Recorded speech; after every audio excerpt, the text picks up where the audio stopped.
You used to have a hard time cutting weight, but it doesn't seem like you have a hard time cutting weight anymore. I mean, what did you do differently? Yeah, I mean, I wouldn't say I had a really hard time doing it, but it's always uncomfortable. But it got a little bit easier. I just, like I said, we got doctors now. We got people who actually like focus on that kind of stuff, and then I got my beautiful fiance that just keeping Balloon Max away from me forever. Like I eat so much better now out of camp than I did before. Does she eat healthy? I was the worst. Oh, she eats healthy, yeah, because she's a surfer, and they always got to be on, ready to go. So I'm like, I was the worst, man. I don't know. Go pull up my Instagram story. There's like a throwback of me, and like it's unrecognizable, bro. Your boy used to get big in between camps. What's the biggest you ever got? Man, I can't say. I'm gonna get harassed by my nutritionist if I tell you. But tell me the truth. Come on. I used to get big. 190. I used to get big. 195. Big. I really don't know what my weight was because I just knew I was big because I looked like an Oompa Loompa. You know what I mean?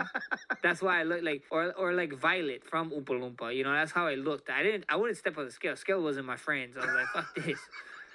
You just look in the mirror and you just like, something does not look right, but let's keep going. When you were, the one time where Al Iaquinta wound up fighting Khabib and you were going to fight Khabib on last minute notice, like how much notice did they give you for that? 6 days. 6 days. Yeah.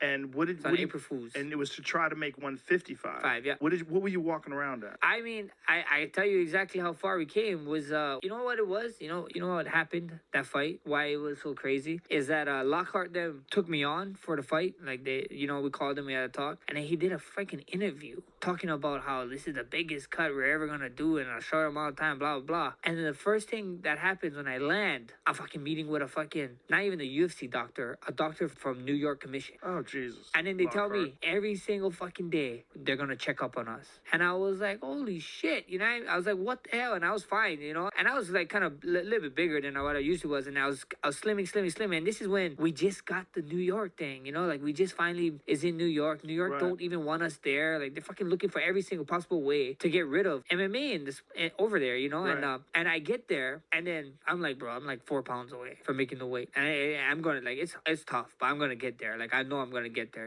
And then they come in and they check, and we have like hours left before the weigh-ins to it. You know what I mean? They come in, they check, they looked at me, and they said, "You don't look good. You can't do it." That's all that happened, and I walked out. That's so ridiculous. I wasn't fighting.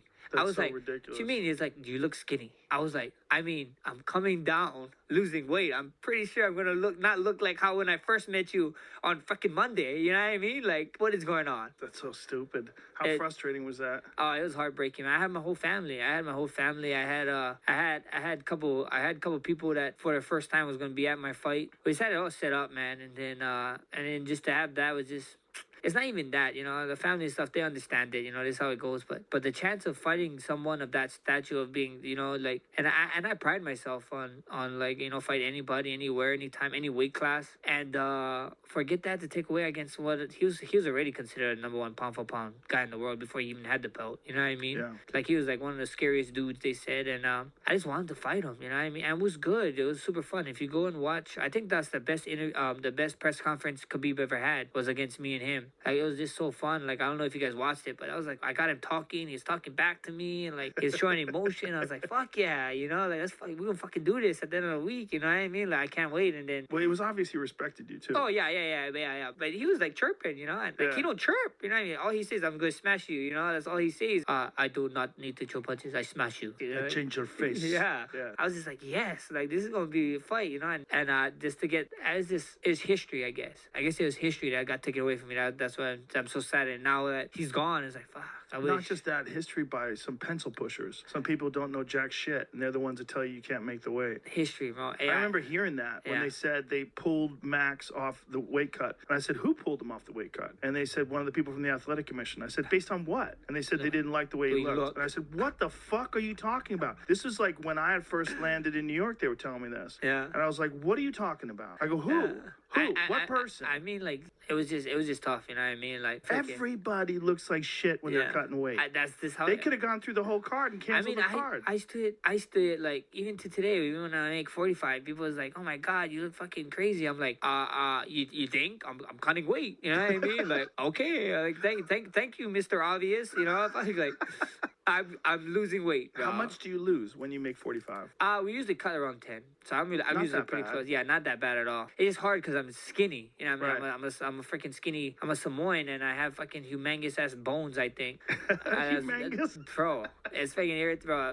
Isn't it funny that it's harder to cut weight when you're skinny? Like, people don't. That's one of the things that Realize that, Lockhart yeah. explained to me that I was pretty shocked by. That when you have more muscle, that muscle's mostly water. Those guys like Yoel Romero, Yeah. So they you can can cut a suck lot them. of. Yeah, they can cut a lot of weight. Yeah, it's just when I heard that I was like, that fucking makes no sense, Lockhart. But whatever. You supposedly know what you're doing, you know, so you can't question it.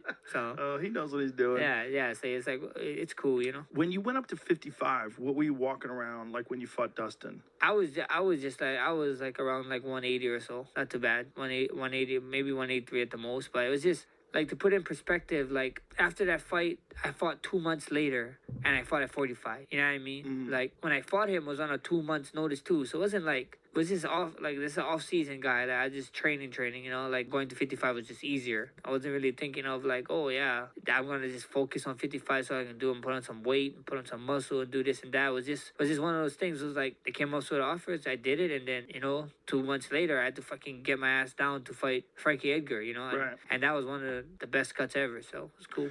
If you had to fight at 55, how much time do you think you would like to give yourself? You would like to gain weight? You would like to do strength training? Yeah, I would like to do a little bit strength training. It is what it is. If they call me tomorrow to fight 55, I'll fight them.